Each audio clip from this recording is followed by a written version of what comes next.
The Mavs have, they were one of the more, I would say, dangerous teams down the stretch of the regular season. They finished the season 16-4. What has really changed for Dallas is their defense. They got great scorers. They got guys that can win one-on-one. They got an electric backcourt with Kyrie and Luka. But the defense is something they've been trying to figure out what their defensive identity is. Since the trade deadline, they got a 111 defensive rating. That is seventh best in the league in that time span.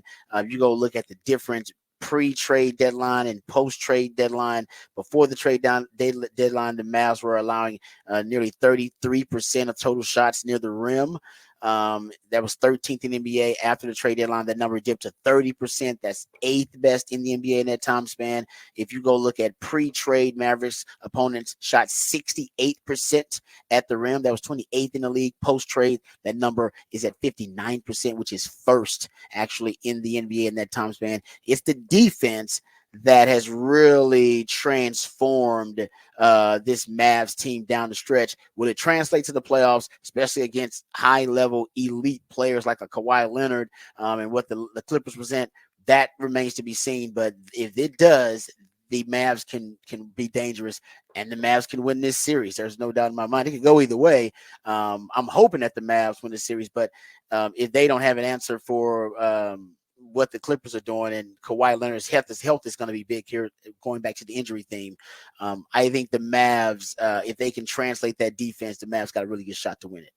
Yeah, I mean, it's if the Mavs can keep it going, and it goes into too, does Luka become a efficient player, or does Luka become a usage rate player where his usage rate is really, really high, but he's not producing at the efficiency that he needs to? So he's finishing possessions, he's taking the shots, or he's turning the ball over, he's doing whatever else to get that, where he's controlling the game, but he shoots, 15 for 35. That's not a Luka you need in this series. And then the big piece for the Mavs is you've seen two different PJ Washingtons. You've seen two different Lewis. You've seen two different Daniel Gaffords, Derek Lively's, all those guys, Tim Hardaway Jr., all those pieces around. If Dante Exum comes out and he's able to play in these series, Dante Exum, what he's brought in as a guy who's just disappeared from the league and really thought his career was over, and the resurgence he's had this year with the Mavs, guys like that, it's the role players step up for the Mavs, then they can win this series. Because the Clippers, their role players are not necessarily as big of a factor.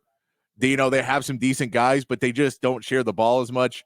It's really going to come down to James Harden, Kawhi Leonard, Paul George, and Russell Westbrook. Those are your four guys. Those and you basically know how well most of them are going to play, as long as Kawhi Leonard, if he hits the court, which, again, nobody knows except for Kawhi Leonard. And so if those guys, you figure those guys will be around average. You figure Paul George will probably have 2 good games out of 7 where he plays really, really well, and he'll play decent defense the rest of it. But he'll have some stinkers in there too. He'll have some games where he shoots pretty poorly. So you figure Kyrie and Luka, I'm going to count on them to be pretty consistent. Yeah. And I have some sound I pulled from Kyrie that I love, that this is the slogan for Kyrie for what the Mavs should be. And I know they can't use it, but he says, in the audio, he basically says he's talking about playing with Luka and having a guy that you really enjoy playing with, and he's like, it's good, you have somebody who is really positive and the positive experience we have going on, but also that he's got your back and he's someone that'll empty the clip. Oh, wow. And I was like, that Mavs 2024 postseason slogan should be empty the clip. Because if you look at what the Mavs did, they emptied the clip to get the players they got. They don't have draft picks left. They don't have really any, commodities left to trade. Yeah. They emptied the clip to get there. And so this is hey, put it out on the table. So I know you can't use gun stuff and slogans anymore, which is why we have the Red River rivalry.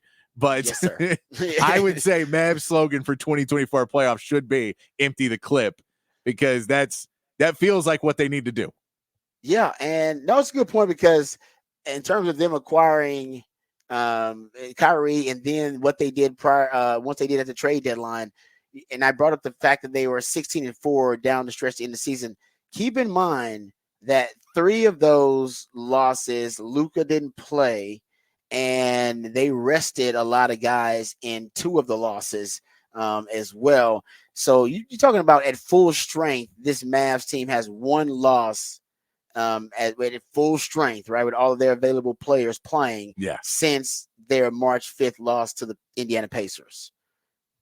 Like that's so they've been one of the hotter teams down the Yeah. stretch, and I think it's kind of going under the radar. And you're right, this is kind of it should be all in for them because they could make a run if everything falls the right way for them, or at least get to see Denver in the Western Conference Finals. So Yeah, but get to that's the see thing Denver, is, you feel like this Mavs team is a team that can compete with the Clippers. And if you win that series, you're a team that can compete with OKC and a team that doesn't necessarily have the experience. They're a really good team, not taking anything away from SGA, Lou Dort, Chet Holmgren, who, by the way, who had Chet Holmgren playing 82 games in a season this year.